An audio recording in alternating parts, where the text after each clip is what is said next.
ॐ श्रीगणेशाय नमः। श्रीसूर्याय नमः। सूर्यस्तोत्रम्। ॐ सप्तास्वं सप्तमारुह्य अरुणसारथिमुत्तमम्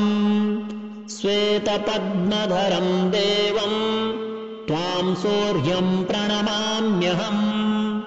बन्धूकपुष्पसङ्कासम् हारकुण्डलभूषणम् एकचक्रधरं देवं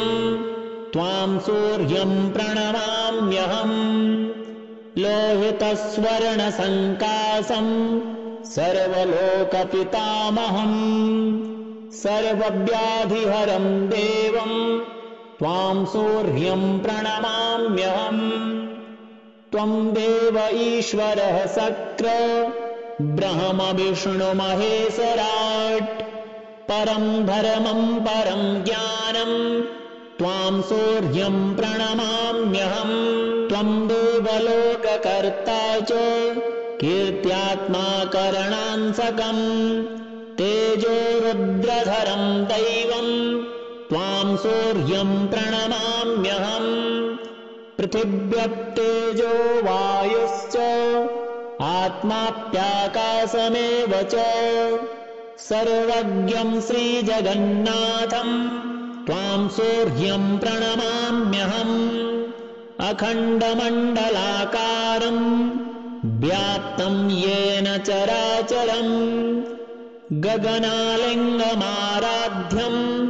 त्वां सूर्यं प्रणमाम्यहम्।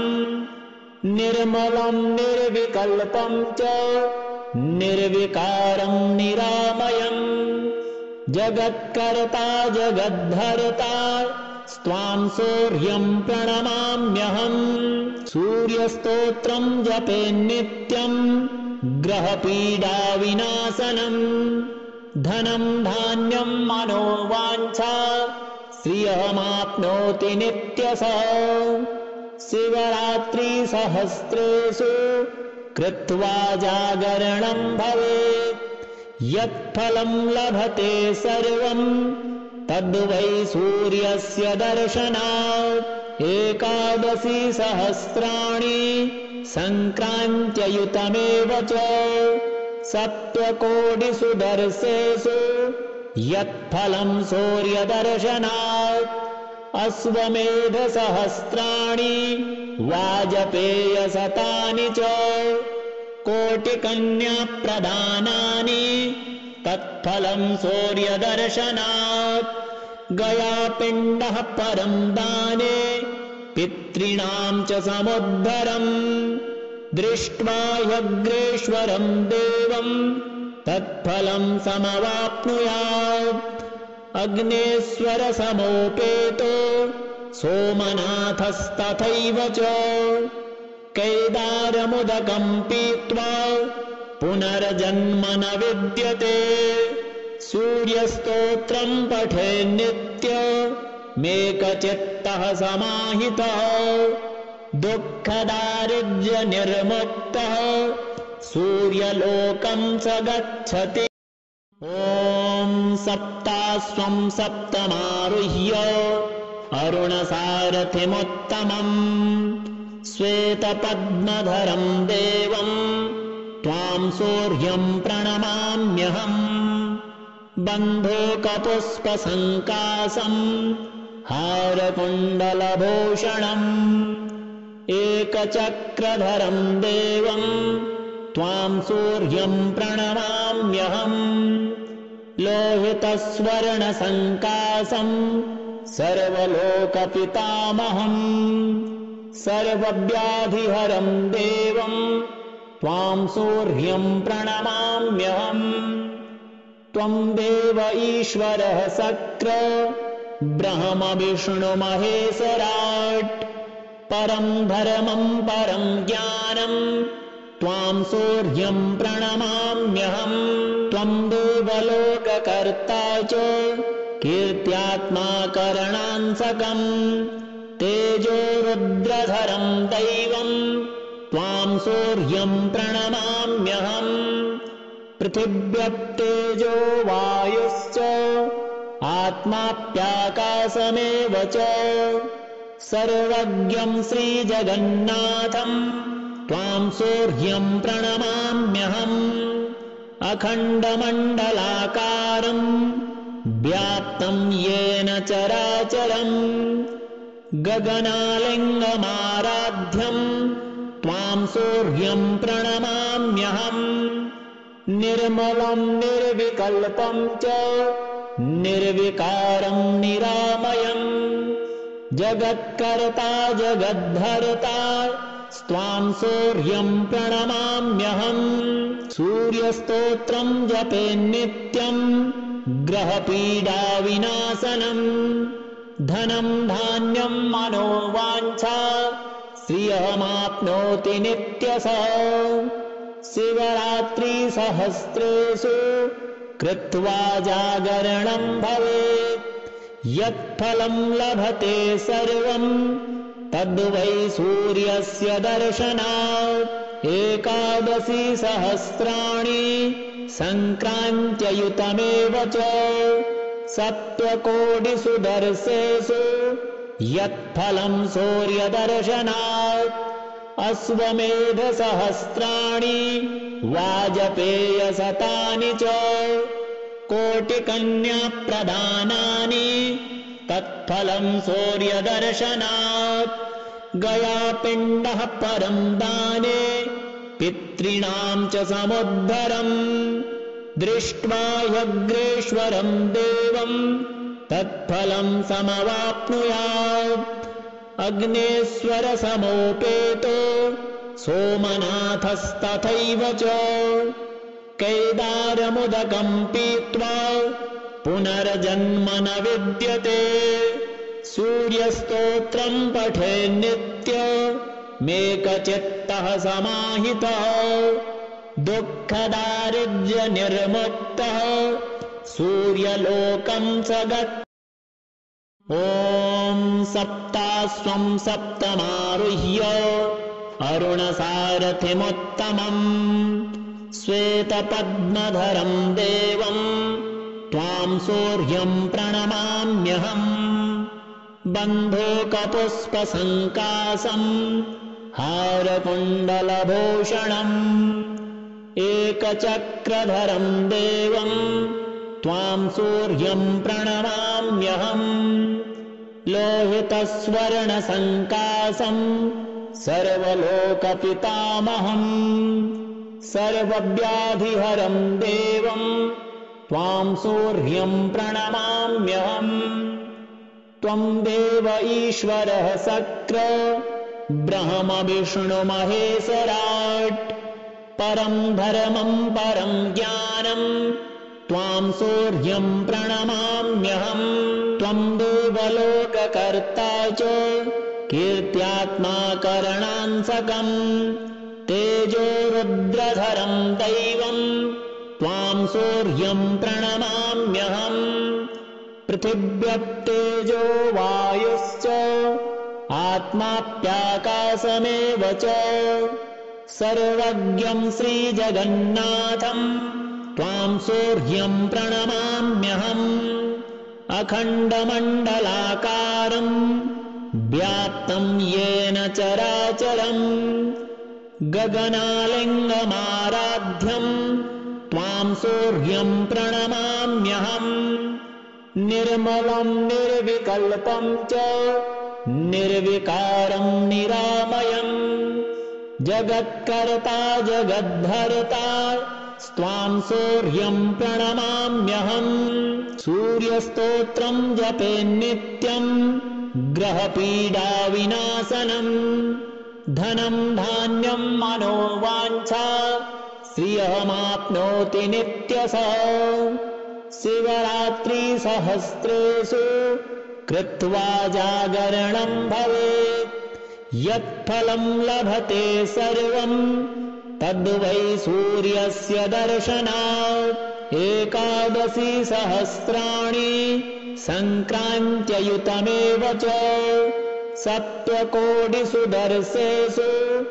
यत्फलं सूर्यदर्शनात् अश्वमेधसहस्राणि वाजपेयशतानि च कोटिकन्याप्रदानानि तत्फलं सूर्यदर्शनात् गयापिण्डः परं दाने पितॄणां च समुद्धरम् दृष्ट्वा ह्यग्रेश्वरं देवं तत्फलं समवाप्नुयात् अग्नेश्वरसमोपेतो सोमनाथस्तथैव च कैदारमुदकं पीत्वा पुनर्जन्म न विद्यते सूर्यस्तोत्रं पठेन्नित्यमेकचित्तः समाहितः दुःखदारिद्र्यनिर्मुक्तः सूर्यलोकं स गच्छति। ॐ सप्तास्वं सप्तमारुह्य अरुणसारथिमुत्तमम् श्वेतपद्मधरं देवं त्वां सूर्यं प्रणमाम्यहम् बन्धूकपुष्पसङ्कासं हारकुण्डलभूषणम् एकचक्रधरं देवं त्वां सूर्यं प्रणमाम्यहम् लोहितस्वर्णसङ्कासं सर्वलोकपितामहम् सर्वव्याधिहरं देवं त्वां सूर्यं प्रणमाम्यहम् त्वं देव ईश्वरः शक्र ब्रह्म विष्णु महेश्वराट् परं धर्मं परं ज्ञानं त्वां सूर्यं प्रणमाम्यहम् त्वं देवलोककर्ता च कीर्त्यात्मा करणांसकम् तेजो रुद्रधरं दैवं त्वां सूर्यं प्रणमाम्यहम् पृथिव्यप्तेजो वायुश्च आत्माप्याकाशमेव च सर्वज्ञं श्रीजगन्नाथं त्वां सूर्यं प्रणमाम्यहम् अखण्डमण्डलाकारं व्याप्तं येन चराचरम् गगनालिङ्गमाराध्यं त्वां सूर्यं प्रणमाम्यहम्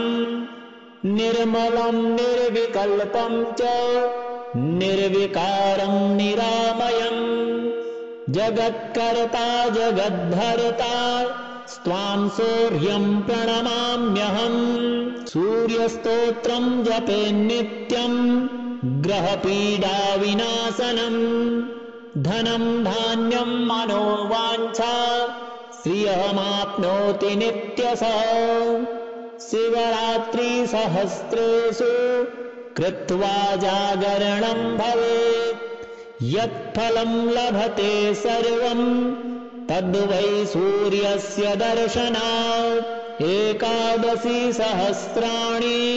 सङ्क्रान्त्ययुतमेव च सप्तकोटिषु दर्शेषु यत्फलं सूर्यदर्शनात् अश्वमेधसहस्राणि वाजपेयशतानि च कोटिकन्याप्रदानानि तत्फलं सूर्यदर्शनात् गयापिण्डः परं दाने पितॄणां च समुद्धरम् दृष्ट्वा ह्यग्रेश्वरं देवं तत्फलं समवाप्नुयात् अग्नेश्वरसमोपेतो सोमनाथस्तथैव च कैदारमुदकं पीत्वा पुनर्जन्म न विद्यते सूर्यस्तोत्रं पठेन्नित्यमेकचित्तः समाहितः दुःखदारिद्र्यनिर्मुक्तः सूर्यलोकं स गच्छति। ॐ सप्तास्वं सप्तमारुह्य अरुणसारथिमुत्तमम् श्वेतपद्मधरं देवं त्वां सूर्यं प्रणमाम्यहम् बन्धूकपुष्पसङ्कासं हारकुण्डलभूषणम् एकचक्रधरं देवं त्वां सूर्यं प्रणमाम्यहम् लोहितस्वर्णसङ्कासम् सर्वलोकपितामहम् सर्वव्याधिहरम् देवम् त्वाम् सूर्यम् प्रणमाम्यहम् त्वम् देव ईश्वरः सक्र ब्रह्म विष्णु महेशराट् परम् धर्मम् परम् ज्ञानम् त्वाम् सूर्यम् प्रणमाम्यहम् त्वम् देवलोककर्ता च कीर्त्यात्मा करणांसकम् तेजो रुद्रधरम् दैवम् त्वाम् सूर्यम् प्रणमाम्यहम् पृथिव्यप्तेजो वायुश्च आत्माप्याकाशमेव च सर्वज्ञम् श्रीजगन्नाथम् त्वाम् सूर्यम् प्रणमाम्यहम् अखण्डमण्डलाकारम् व्याप्तम् येन चराचरम् गगनालिङ्गमाराध्यम् त्वाम् सूर्यम् प्रणमाम्यहम् निर्मलम् निर्विकल्पम् च निर्विकारम् निरामयम्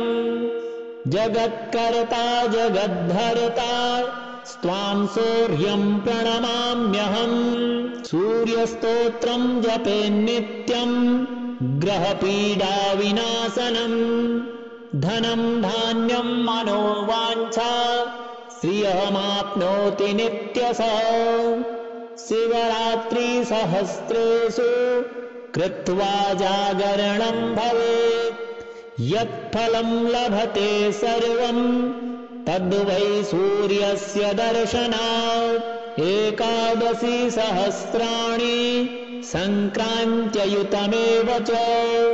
सप्तकोटिषु दर्शेषु यत्फलम् सूर्यदर्शनात् अश्वमेधसहस्राणि वाजपेयशतानि च कोटिकन्याप्रदानानि तत्फलम् सूर्यदर्शनात् गयापिण्डः परम् दाने पितॄणाम् च समुद्धरम् दृष्ट्वा ह्यग्रेश्वरम् देवम् तत्फलम् समवाप्नुयात् अग्नेश्वरसमोपेतो सोमनाथस्तथैव च कैदारमुदकम् पीत्वा पुनर्जन्म न विद्यते सूर्यस्तोत्रम् पठेन्नित्यमेकचित्तः समाहितः दुःखदारिद्र्यनिर्मुक्तः सूर्यलोकम् स गत् ॐ सप्ताश्वम् सप्तमारुह्य अरुणसारथिमुत्तमम् श्वेतपद्मधरम् देवम् त्वाम् सूर्यम् प्रणमाम्यहम् बन्धूकपुष्पसङ्कासम् हारकुण्डलभूषणम् एकचक्रधरम् देवम् त्वाम् सूर्यम् प्रणमाम्यहम्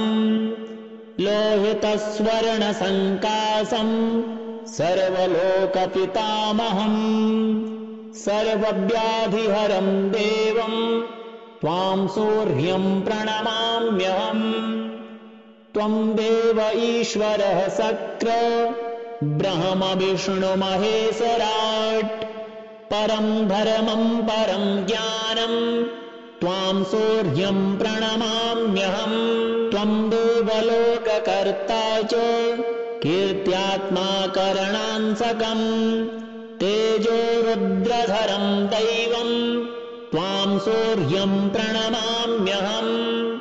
पृथिव्यप्तेजो वायुश्च आत्माप्याकाशमेव च सर्वज्ञम् श्रीजगन्नाथम् त्वाम् सूर्यम् प्रणमाम्यहम् अखण्डमण्डलाकारम् व्याप्तम् येन चराचरम् गगनालिङ्गमाराध्यम् त्वाम् सूर्यम् प्रणमाम्यहम् निर्मलम् निर्विकल्पम् च निर्विकारम् निरामयम् जगत्कर्ता जगद्धर्ता त्वां सूर्यं प्रणमाम्यहम् सूर्यस्तोत्रं जपेन्नित्यम् ग्रहपीडाविनाशनम् धनं धान्यं मनोवाञ्छा श्रियमाप्नोति नित्यशः शिवरात्रिसहस्रेषु कृत्वा जागरणं भवेत् यत्फलं लभते सर्वं तद्वै सूर्यस्य दर्शनात् एकादशी सहस्राणि सङ्क्रान्त्ययुतमेव च सप्तकोटिषु दर्शेषु यत्फलं सूर्यदर्शनात् अश्वमेधसहस्राणि वाजपेयशतानि च कोटिकन्याप्रदानानि तत्फलं सूर्यदर्शनात् गयापिण्डः परं दाने पितॄणां च समुद्धरम् दृष्ट्वा ह्यग्रेश्वरं देवं तत्फलं समवाप्नुयात् अग्नेश्वरसमोपेतो सोमनाथस्तथैव च कैदारमुदकं पीत्वा पुनर्जन्म न विद्यते सूर्यस्तोत्रं पठेन्नित्यमेकचित्तः समाहितः दुःखदारिद्र्यनिर्मुक्तः सूर्यलोकं स गच्छति। ॐ सप्ताश्वं सप्तमारुह्य अरुणसारथिमुत्तमम् श्वेतपद्मधरं देवं त्वां सूर्यं प्रणमाम्यहम् बन्धूकपुष्पसङ्काशं हारकुण्डलभूषणम् एकचक्रधरं देवं त्वां सूर्यं प्रणमाम्यहम् लोहितस्वर्णसङ्काशं सर्वलोकपितामहम् सर्वव्याधिहरं देवं त्वां सूर्यं प्रणमाम्यहम् त्वं देव ईश्वरः शक्र ब्रह्म विष्णु महेश्वराट् परं धर्मं परं ज्ञानं त्वां सूर्यं प्रणमाम्यहम् त्वं देवलोककर्ता च कीर्त्यात्मा करणांसकम् तेजो रुद्रधरं दैवं त्वां सूर्यं प्रणमाम्यहम् पृथिव्यप्तेजो वायुश्च आत्माप्याकाशमेव च सर्वज्ञं श्रीजगन्नाथं त्वां सूर्यं प्रणमाम्यहम् अखण्डमण्डलाकारं व्याप्तं येन चराचरम् गगनालिङ्गमाराध्यं त्वां सूर्यं प्रणमाम्यहम् निर्मलं निर्विकल्पं च निर्विकारं निरामयम् जगत्कर्ता जगद्धर्ता त्वां सूर्यं प्रणमाम्यहम् सूर्यस्तोत्रं जपेन्नित्यं ग्रहपीडाविनाशनम् धनं धान्यं मनोवाञ्छा श्रियमाप्नोति नित्यशः शिवरात्रिसहस्रेषु कृत्वा जागरणं भवेत् यत्फलं लभते सर्वं तद्वै सूर्यस्य दर्शनात् एकादशी सहस्राणि सङ्क्रान्त्ययुतमेव च सप्तकोटिषु दर्शेषु यत्फलं सूर्यदर्शनात् अश्वमेधसहस्राणि वाजपेयशतानि च कोटिकन्याप्रदानानि तत्फलं सूर्यदर्शनात् गयापिण्डः परं दाने पितॄणां च समुद्धरम् दृष्ट्वा ह्यग्रेश्वरं देवं तत्फलं समवाप्नुयात् अग्नेश्वरसमोपेतो सोमनाथस्तथैव च कैदारमुदकं पीत्वा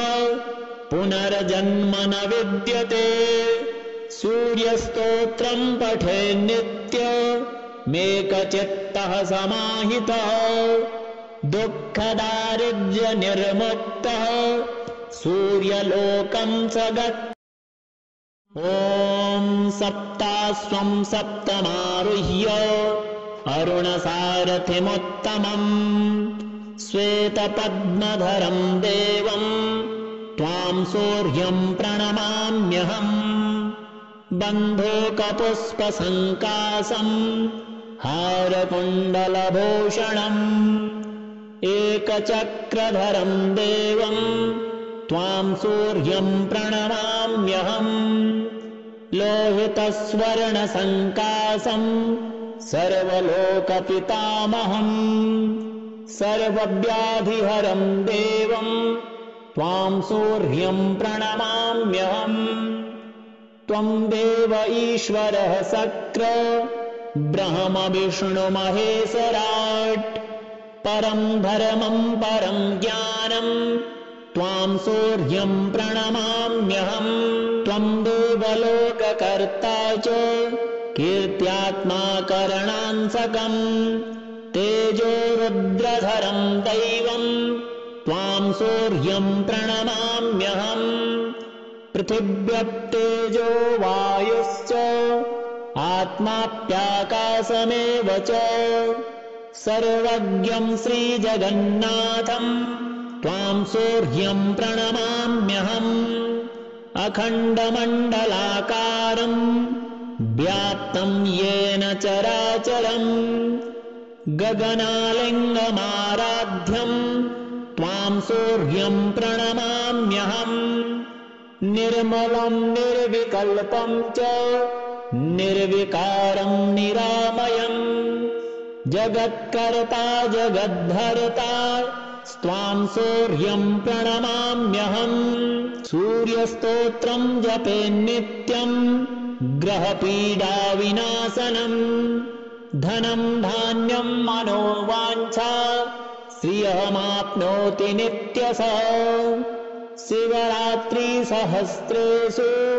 कृत्वा जागरणं भवेत् यत्फलं लभते सर्वं तद्वै सूर्यस्य दर्शनात् एकादशी सहस्राणि सङ्क्रान्त्ययुतमेव च सप्तकोटिषु दर्शेषु यत्फलं सूर्यदर्शनात् अश्वमेधसहस्राणि वाजपेयशतानि च कोटिकन्याप्रदानानि तत्फलं सूर्यदर्शनात् गयापिण्डः परं दाने पितॄणां च समुद्धरम् दृष्ट्वा ह्यग्रेश्वरं देवं तत्फलं समवाप्नुयात् अग्नेश्वरसमोपेतो सोमनाथस्तथैव च कैदारमुदकं पीत्वा पुनर्जन्म न विद्यते सूर्यस्तोत्रं पठेन्नित्यमेकचित्तः समाहितः दुःखदारिद्र्यनिर्मुक्तः सूर्यलोकं स गच्छति। ॐ सप्तास्वं सप्तमारुह्य अरुणसारथिमुत्तमम् श्वेतपद्मधरं देवं त्वां सूर्यं प्रणमाम्यहम् बन्धूकपुष्पसङ्कासम् हारकुण्डलभूषणम् एकचक्रधरं देवं त्वां सूर्यं प्रणमाम्यहम् लोहितस्वर्णसङ्कासम् सर्वलोकपितामहम् सर्वव्याधिहरं देवं त्वां सूर्यं प्रणमाम्यहम् त्वं देव ईश्वरः सक्र ब्रह्म विष्णु महेश्वराट् परं धर्मं परं ज्ञानं त्वां सूर्यं प्रणमाम्यहम् त्वं देवलोककर्ता च कीर्त्यात्मा करणांसकम् तेजो रुद्रधरं दैवं त्वां सूर्यं प्रणमाम्यहम् पृथिव्यप्तेजो वायुश्च आत्माप्याकाशमेव च सर्वज्ञं श्रीजगन्नाथं त्वां सूर्यं प्रणमाम्यहम् अखण्डमण्डलाकारं व्याप्तं येन चराचरम् गगनालिङ्गमाराध्यं त्वां सूर्यं प्रणमाम्यहम् निर्मलं निर्विकल्पं च निर्विकारं निरामयम् जगत्कर्ता जगद्धर्ता त्वां सूर्यं प्रणमाम्यहम् सूर्यस्तोत्रं जपेन्नित्यं ग्रहपीडाविनाशनम् धनं धान्यं मनोवाञ्छा श्रियमाप्नोति नित्यशः शिवरात्रिसहस्रेषु कृत्वा जागरणं भवेत् यत्फलं लभते सर्वं तद्वै सूर्यस्य दर्शनात् एकादशी सहस्राणि सङ्क्रान्त्ययुतमेव च सप्तकोटिषु दर्शेषु यत्फलं सूर्यदर्शनात् अश्वमेधसहस्राणि वाजपेयशतानि च कोटिकन्याप्रदानानि तत्फलं सूर्यदर्शनात् गयापिण्डः परं दाने पितॄणां च समुद्धरम् दृष्ट्वा ह्यग्रेश्वरं देवं तत्फलं समवाप्नुयात् अग्नेश्वरसमोपेतो सोमनाथस्तथैव च कैदारमुदकं पीत्वा पुनर्जन्म न विद्यते